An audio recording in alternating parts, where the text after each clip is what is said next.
Ay nakasalubong ko nga lang si kapatid Kim ay bigla ko ngang naisama. Hi, hello and mabuhay. I am Mama Mens. Ay kami nga ay paalis ngayon ay bigla ko nga siyang nakasalubong kaya nga sabi ko siya ay sumama na sa amin. Ay wala nga siyang dalang cellphone diyan tsaka nga po pera kaya nga si Daddy Rob bumalik pa ng nabotas para lamang makuha ito at shoutout po sa mga manggagawang ito talagang napakasipag. Ay ito nga pala yung mga view na makikita nga po rito sa may amin sa may Talim Island. Kami nga pala ay papunta ngayon sa may Dex Pares ng Barangay Bangad. At ito nga po yung Dex Pares dito nga po sa may Barangay Bangad, Binangonan, Rizal. At shoutout nga pala sa mga batang ito na nakasama ko nga po sa video at syempre makakasama ko nga rin sa picture at ilalagay ko nga sa dulo ang mga picture natin. At syempre dahil hindi nyo nga nakikita si Boss Da at si Daddy Rob ay dahil sila po ngayon na may hawak ng mga cellphone na ito para nga po meron kaming content. Ay pagka nga kami magkakasama at talaga nga namang hindi nga po natatapos ang mahabang kwentuhan. Ay sa pagkukwentuhan nga namin na hindi ko nga namalaya na dumating na nga ang aming order. At eto nga po yung mga pagkain in-order namin dito sa may Dex Pares. Meron nga pala silang beef pares, lechong kawali, and syempre chicharong bulaklak. At eto po ang kapatid kong si Kim at syempre talaga nga namang napakabait naman ni Daddy Rob at iniintindi nga yung aming kakain. Ay mabuti na nga lamang at nakasama nga po si Boss Da sa video dahil napakiusapan nga nila. At dito nga ay nalibang ako at nawawala yung aking anak ay yung pala may mga nakalaro na nga po dun sa may labasan. Ay nanghingi nga pala ng sticker sa akin ng Dex Pares kaya nga po meron akong sticker sa kanilang pwesto. At eto nga yung laro ng aking anak habang kaming hapo ay kumakain na hindi na nga po siya naiinip dahil nga po meron ng nakalaro. Ay pagpapasensyahan nyo nga pala itong aking voiceover kung may naririnig nga kayong kakaiba dahil nga ako nga pinakatao sa tindahan habang nagbo-voiceover. At dito nga ay kami ay paalis na ay Diyos me ay nakalimutan ko nga pong magbayad. Meron nga rin pala sila ditong barbecue at hindi nga lang po beef pares. At syempre maraming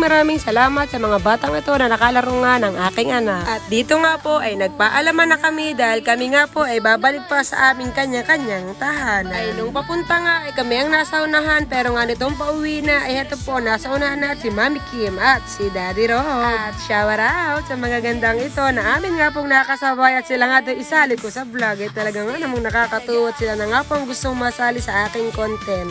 Ay andaang pakaliwa nga pala ay papuntang Kasili at andaang pakanan naman po ay sa Subay at hindi nga muna ako dumaan sa amin dahil doon naman ako natulog kagabi. Ay parehas nga pala kami nalandas ni Mami Kim at ni Daddy Rob dahil nga po sila ay nagpapaayos nga po ng kanilang dating motor. Sila nga ay sinamahan ko sandali at pagkarating nga namin roon ay tapos na nga po at ayun na sayang ang dress. Yun nga lang po at maraming salamat.